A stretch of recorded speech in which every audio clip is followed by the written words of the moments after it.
जय माँ कामाख्या। कामाख्या पीठ पे मित्रों आपका स्वागत है। आज की चर्चा जन्म कुंडली से संतान सुख का विचार करते हैं, इसके ऊपर आज की चर्चा है। स्त्री और पुरुष संतान प्राप्ति की कामना के लिए ही विवाह करते हैं, वंश परंपरा की वृद्धि के लिए और परमात्मा को सृष्टि रचना में सहयोग देने हेतु ही यह कार्य किया जाता है। पुरुष पिता बनकर और स्त्री माता बनकर पूर्णता को अनुभव करती है। धर्मशास्त्र भी यही कहते हैं कि संतानहीन व्यक्ति के यज्ञ, दान, तप और अन्य सभी पूर्ण कर्म निष्फल या निष्कर्म माने जाते हैं या हो जाते हैं।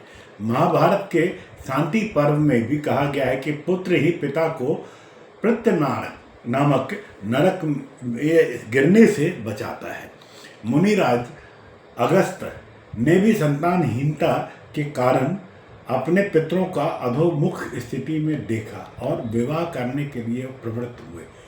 प्रसन्न माय के अनुसार संतान प्राप्ति की कामना से ही विवाह किया जाता है, जिससे वंश की वृद्धि हो और पितृ भी प्रसन्न हो। जन्म कुंडली से संतान सुख का विचार कैसे करें?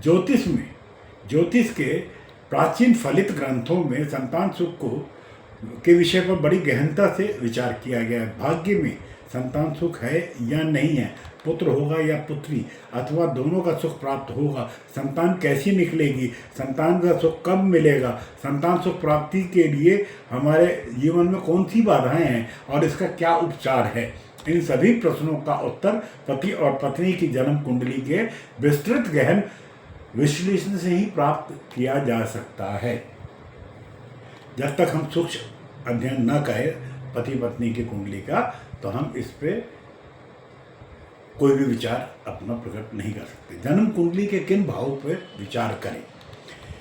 जन्म लग्न और चंद्रमा लग्न में जो बली हो उससे पांचवें भाव से, जन्म लग्न और चंद्र लग्न में जो भी बली हो उससे पांचवें भाव से संतान सुख का विचार किया जाता है। भाव स्थिति, राशि और उसका स्वामी, भाव कारक बृहस्पति और उससे पांचवा भाव तथा सप्तमास कुंडली, इन सभी का विचार संतान सुख के विषय में किया जाना चाहिए।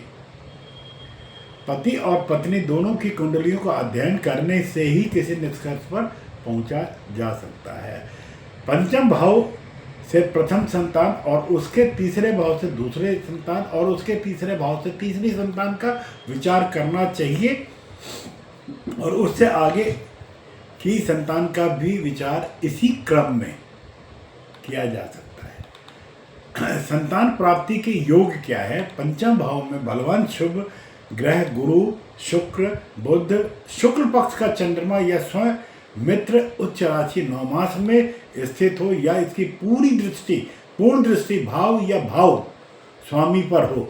भाव स्थित राशि का स्वामी स्वयं मित्र राशि, उच्च राशि, 9 मास का लग्न से केंद्र, अकेंद्र, त्रिकोण या अन्य शुभ स्थान पर शुभ युक्त शुभ दृष्ट हो।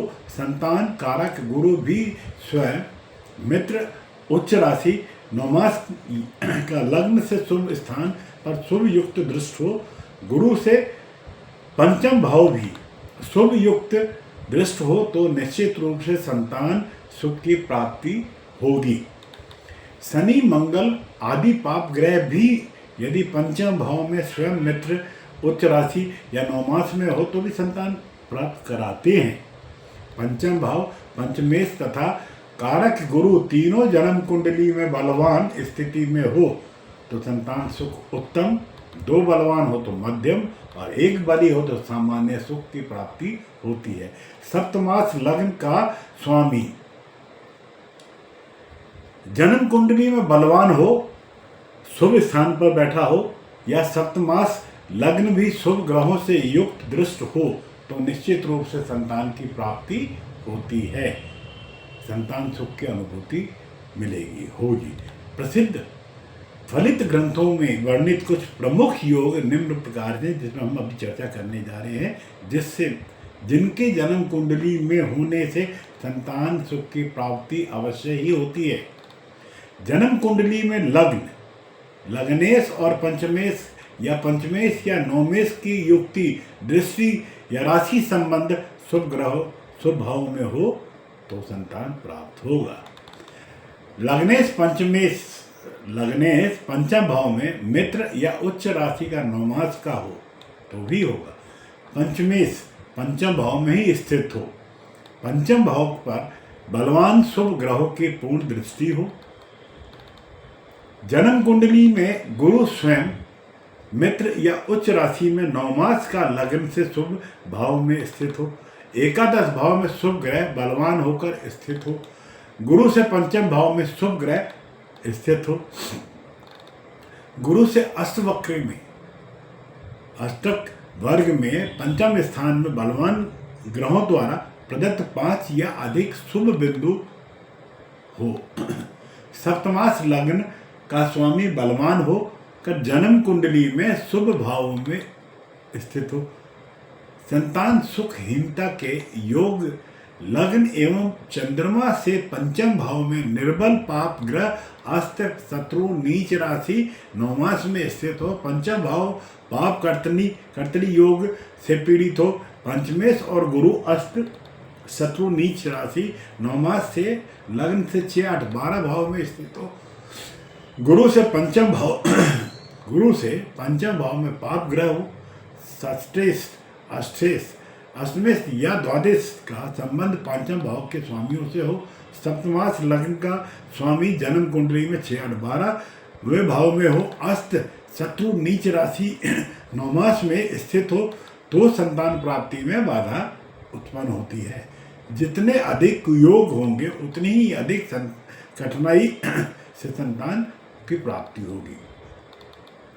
पंचम भाव में अल्पसूत राशि वृष सिंह कन्या वृश्चिक हो तथा उपरोक्त योगों में से जो अभी चर्चा की है उनमें से कोई भी योग घटित हो तो कठिनाई से संतान की प्राप्ति होती है। गुरु से अष्टक वर्ग में गुरु से पंचम स्थान पर शुभ बिंदु से रहित हो तो संतानहीनता होती है।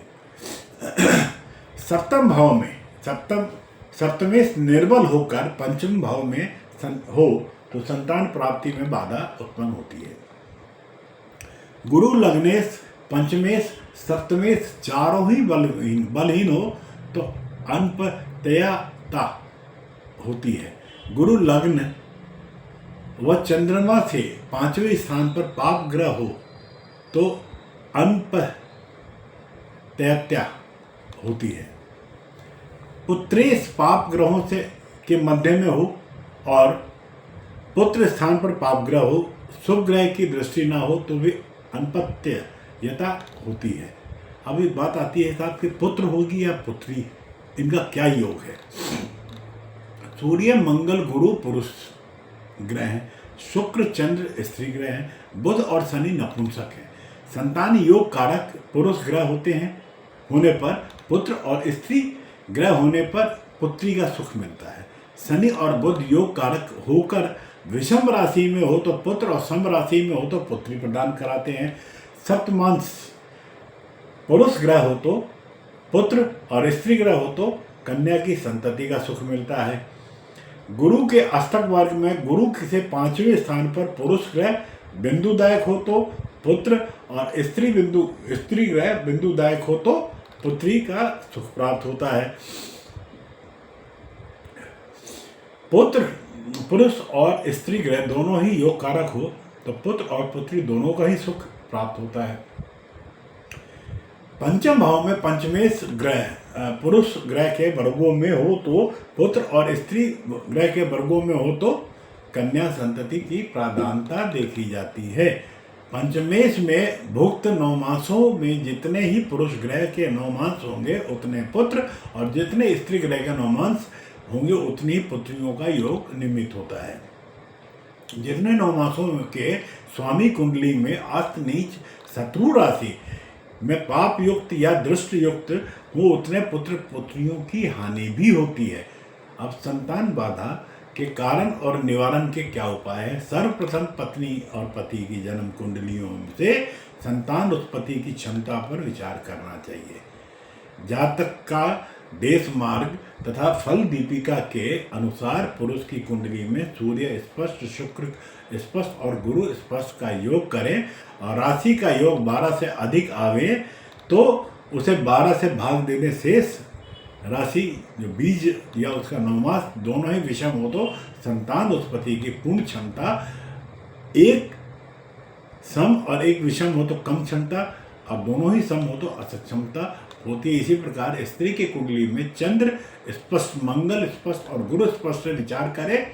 शेष राशि, क्षेत्र तथा नवमास दोनों ही सम हो तो संतान उत्पत्ति की पूर्ण क्षमता एक सम हो तो एक विषम और कम हो तो क्षमता दोनों ही सम हो, दोनों ही विषम हो तो असक्षमता। बीज तथा क्षेत्र पर भी विचार करें। असक्षमता सिद्ध होती है तथा उन पाप युक्ति या दृष्टि भी हो तो उपाय करने से लाभ की संभावनाएं क्षीण हो जाती हैं। शुभ युक्ति दृष्टि होने पर शांति उपायों से और औषधि उपचार से लाभ होता है। शुक्र से पुरुष की और तथा मंगल से स्त्री की संतान उत्पत्ति करने की क्षमता का विचार करना चाहिए। पुरुष और स्त्री की असक्षमता सिद्ध होती है तो उसे किसी कुशल वैद्य से परामर्श ले लेना चाहिए।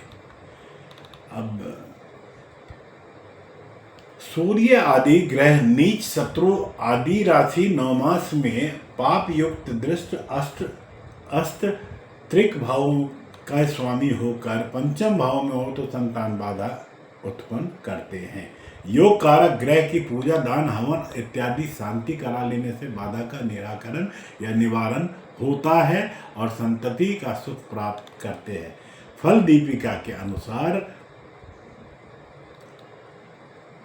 एवं ही जन्म समय बहुपूर्ण जन्म कर्मांजित दूरित मत से बंदती तजया तदत ग्रहोक्त जप दानम शुभ क्रिया वित्सा दोष शांति में संतहुसु पुत्र सिद्धय। अर्थात जन्म कुंडली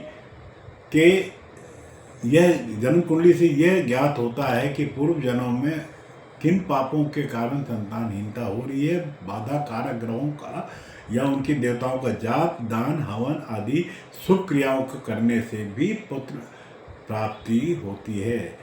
सूर्य संतान प्राप्ति के बाधा है तो पितृ पीड़ा है।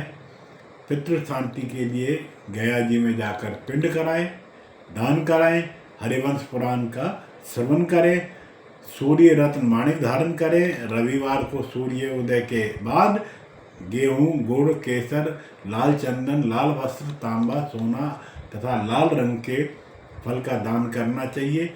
सूर्य के बीज मंत्र ओम ह्रीम ह्रीम होम सह सूर्याय नमः के 7000 संख्या से जाप करने से भी सूर्यकृत अरिष्टों की निवृत्ति हो जाती है। गायत्री जाप से रविवार के मीठे व्रत रखने से तथा तांबे के पात्र में जल से डाल चंदन, लाल पुष्प डालकर नित्य सूर्य को अर्घ्य देने पर भी शुभ फलों की प्राप्ति होती है।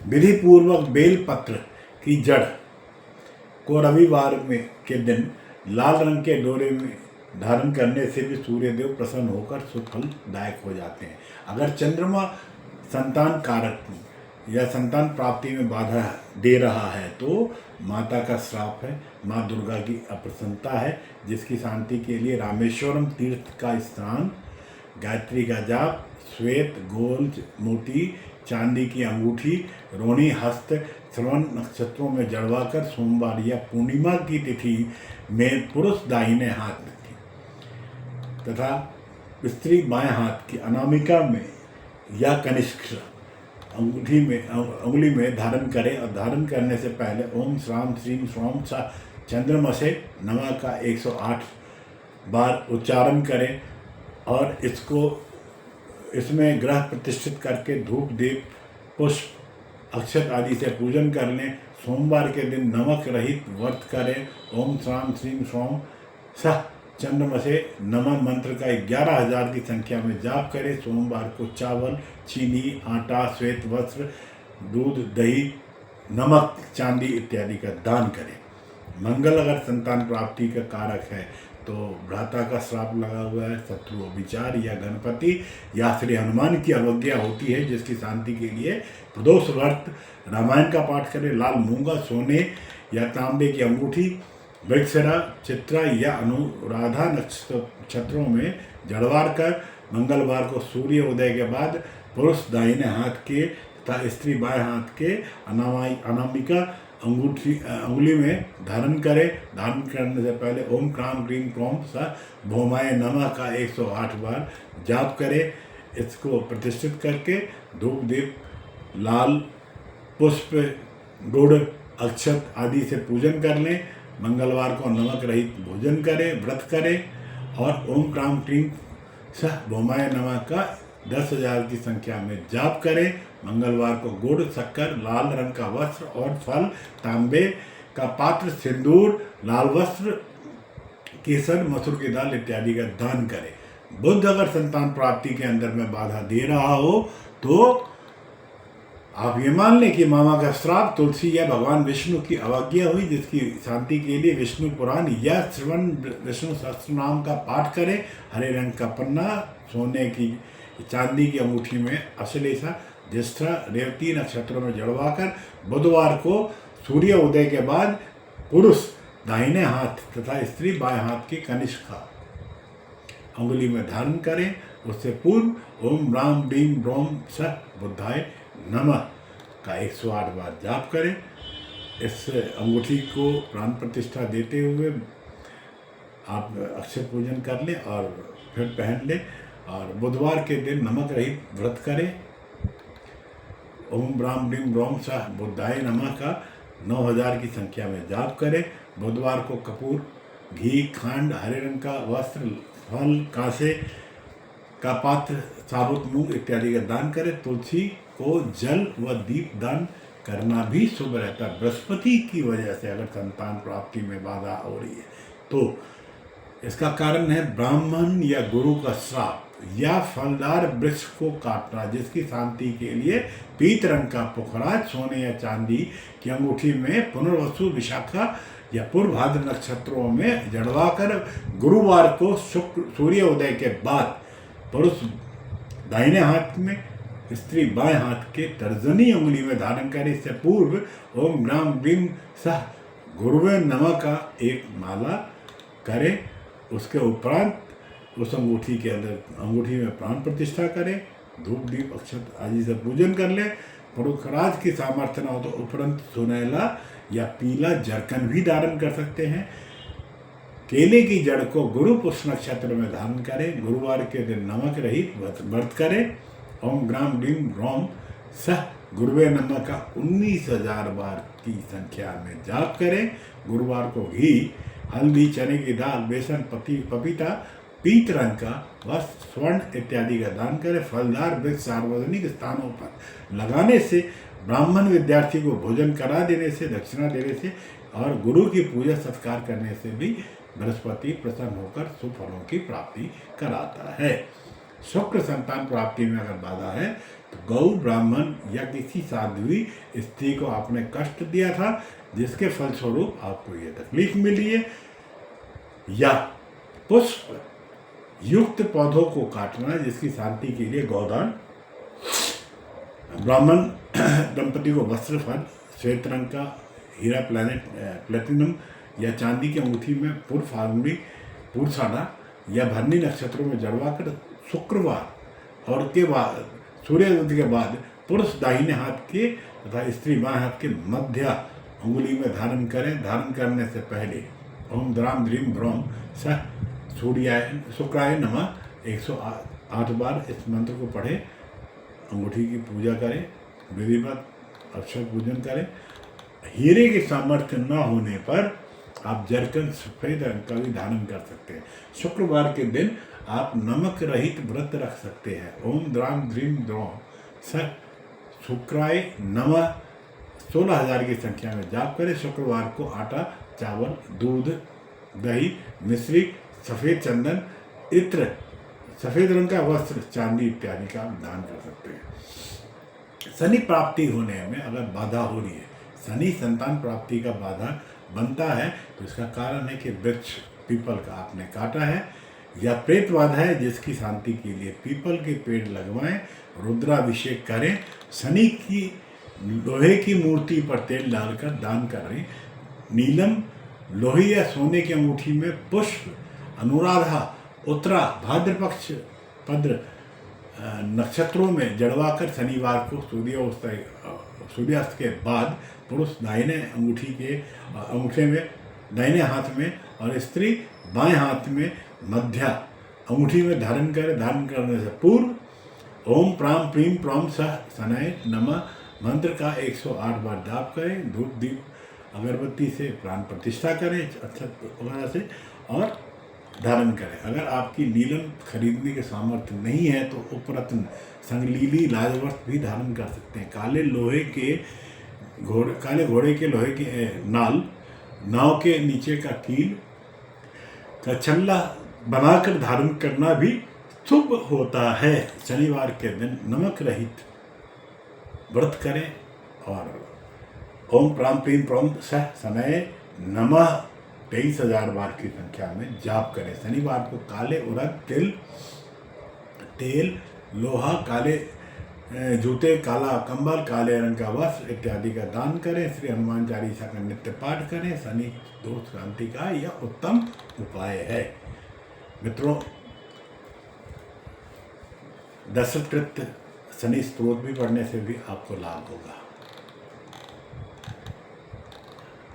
इसके अलावा शनि को स्ट्रॉन्ग करने के जो पीछे जो उपाय बताए हैं उससे भी आपको करने से लाभ होगा। अब दशरथ को दिए हुए वचन के अनुसार जो व्यक्ति सदापूर्वक शनि को लौह प्रतिमा बनाकर शमी पत्रों से, मैं मंत्र लिख दूंगा, स्रोत लिख दूंगा कमेंट पे, वहाँ से देख लीजिएगा, उन स्रोतों के द्वारा पूजन अथवा तिल, काले उड़द व लोहे का दान प्रतिमा सहित करता है तो नित्य विशेषतः शनिवार को भक्तिपूर्वक स्रोत का जाप करता है तो उसे दशा गोचर में कभी भी शनिकृत पीड़ा नहीं होगी। शनि द्वारा सदैव उसकी रक्षा की जाएगी। अब अगर हम बात करें राहु संतान प्राप्ति में बाधक है तो इसका मतलब है सर्प श्राप, जिसकी शांति के लिए नाग पंचमी के दिन नाग पूजा करें। गोमेद पंच धातु की अंगूठी में आद्रा स्वाति या सतविशा नक्षत्र में जड़वाकर शनिवार को सूर्यास्त के बाद पुरुष दाहिने हाथ, स्त्री बाएं हाथ के मध्य अंगुली में धारण करने से पूर्व ओम ब्राम ब्रीम ब्रॉम सह राहवे नमः 108 बार जाप करें। अंगूठी में रत्न को प्रतिष्ठित कराएं। धूप दीप, नीले फूल, काले तिल और अक्षत आदि से पूजन करने। रांगे का छल्ला धारण करना भी शुभ होता है। ओम भ्राम भ्रीम भ्रौम सह राहवे नमः मंत्र का 18,000 बार जाप करने, 19,000 बार। शनिवार को काले उड़द, तेल, लोहा, सतनाजा, नारियल, रांगे की मछली, नीले रंग का वस्त्र इत्यादि का दान करें। मछलियों को चारा देना भी राहु की शांति का श्रेष्ठ उपाय है। अब हम बात करेंगे अंतोगत केतु संतान प्राप्ति में अगर बाधा उत्पन्न कर रहा है तो इसका मतलब यह है कि आपके द्वारा ब्राह्मण को कष्ट दिया गया है, जिसकी शांति के लिए ब्राह्मण का सत्कार करें, सतनाजा नारियल का दान करें और ओम श्राम श्रीम श्रौम सह केतुवे नमः का 17,000 बार जाप करें। संतान बाधा दूर करने के कुछ शास्त्रीय उपाय भी हैं। जन्म कुंडली में अनपत्यता दोष स्थित हो या संतान भाव निर्बल एवं पीड़ित होने पर संतान सुख की प्राप्ति में विलंब होता है, बाधा होती है, तो कुछ प्राचीन ज्योतिष ग्रंथों के अंदर में वर्णित स्रोत उपायों में से किसी 1-2 उपायों को सदापूर्वक करके देखें, आपकी मनोकामना अवश्य पूरी होगी। एक संकल्प पूर्वक है, शुक्ल पक्ष से गुरुवार के 16 नमक रहित मीठे व्रत करें, केले का पूजा करें, ब्राह्मण बटों को भोजन कराएं और योग्य यथा योग्य दक्षिणा दें। 16 व्रतों के बाद उद्यापन करवाएं। ओम ग्राम ग्रीम ग्रोम गुरुवे नमः का जाप करें। पुरुष दाहिने हाथ तथा स्त्री बाएं हाथ के तर्जनी में पुखराज स्वर्ण में विधिवत धारण कर लें। यजुर्वेद के हिसाब से हवन कराएं। अथर्ववेद के हिसाब से योनि अयम योनिते योनि से जाप व हवन कराएं, या संतान गोपाल स्तोत्र का जाप कराएं। ओम देवकी सूत गोविंद वासुदेव जगतपते देहि में तनय कृष्ण त्वामः शरणम गतः। उपरोक्त मंत्र की 1000 संख्या का नित्य 100 दिन तक जाप करें। तत्पश्चात 1000 मंत्रों से हवन, 10,000 से हवन, 1000 से तर्पण, 100 से मार्जन और 10 ब्राह्मणों को भोजन कराएं। एक उपाय है संतान गणपति स्तोत्र। संतान गणपति स्तोत्र श्री गणपति की दुर्वा से पूजा करें तथा उपरोक्त शांति स्तोत्र का प्रतिदिन 11 या 21 बार की संख्या में जाप कराएं। संतान कामेश्वरी प्रयोग भी आप कर सकते हैं। उपरोक्त यंत्र को शुभ मुहूर्त में अष्टगंध से भोजपत्र पर बनाएं तथा षोडशोपचार पूजा करने के बाद ओम क्लीम ऐं ह्लीं श्रीं नमो भगवती संतान कामेश्वरी गर्भ विरोधम निराशय संयम शीघ्र संतान मुक्पाद स्वाहा मंत्र आदि का नित्य जाप करने से ऋतुकाल के बाद पति पत्नी जौ के आटे में शक्कर मिलाकर 7 गोलियां बनाए तथा उपरोक्त मंत्र को 21 बार अभिमंत्रित कर एक ही दिन में खा जाए तो लाभ निश्चित होना है। पुत्र पद प्रदोष व्रत निर्णयामृत शुक्ल पक्ष की जिस त्रयोदशी को शनिवार हो उस दिन से साल भर तक प्रदोष व्रत करें। प्रातः स्नान इत्यादि करके पुत्र प्राप्ति हेतु व्रत का संकल्प करें। सूर्यास्त के समय शिवलिंग में भवनाशाय मंत्र का से पूजा करें। जौ का सत्तू घी शक्कर का भोग लगाएं। 8 दिशाओं में 8 दीपक जलाकर 8 बार प्रणाम करें। नंदी को जल व दूर्वा अर्पित करें तथा उसके सींग व पूंछ का स्पर्श करें। अंत में शिव पार्वती की आरती और पूजन करें। एक उपाय और भी है। पुत्र व्रत वराह पुराण के अनुसार भाद्रपद कृष्ण सप्तम को उपवास करके विष्णु की पूजा करें। अगले दिन ओम क्लीं कृष्णाय गोविंदाय गोपी जन वल्लभ भाई स्वाहा मंत्र के साथ तिलों की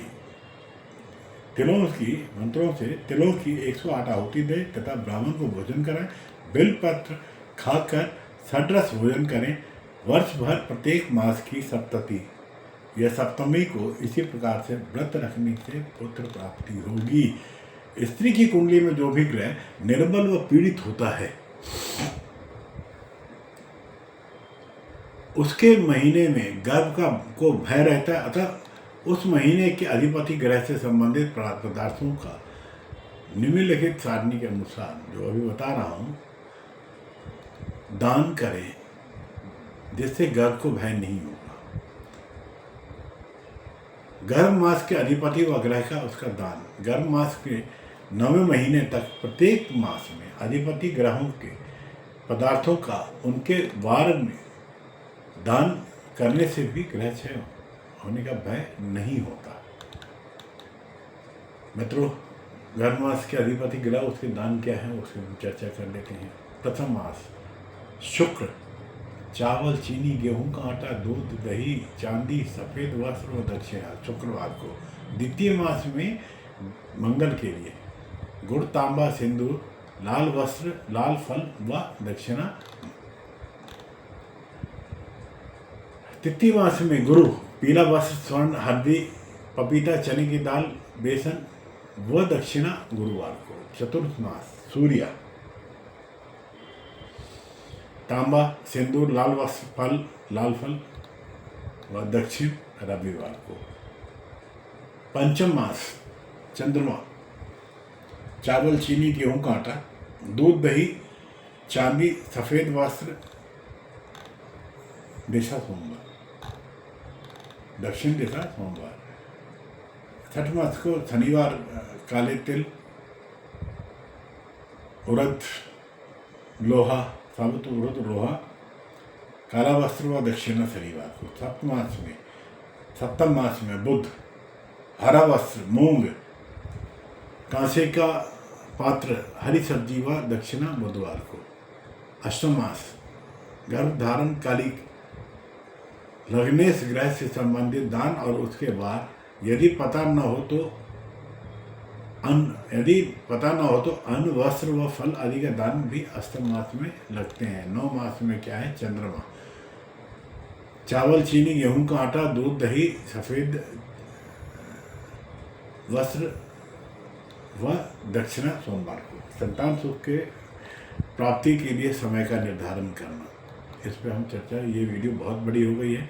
अगली वीडियो में हम आपसे चर्चा करेंगे संतान की प्राप्ति हेतु या प्राप्ति के समय का निर्धारण करना। मित्रों, आशा करता हूँ ये वीडियो आपके उपयोगी होगी और ये उम्मीद करता हूँ कि ये वीडियो इंस्टेंटली बाहर है और आप इस पर अपना कमेंट्स जरूर रखें। मित्रों, आज की चर्चा बहुत बड़ी हो गई है पर ये चर्चा आपके बहुत काम आएगी।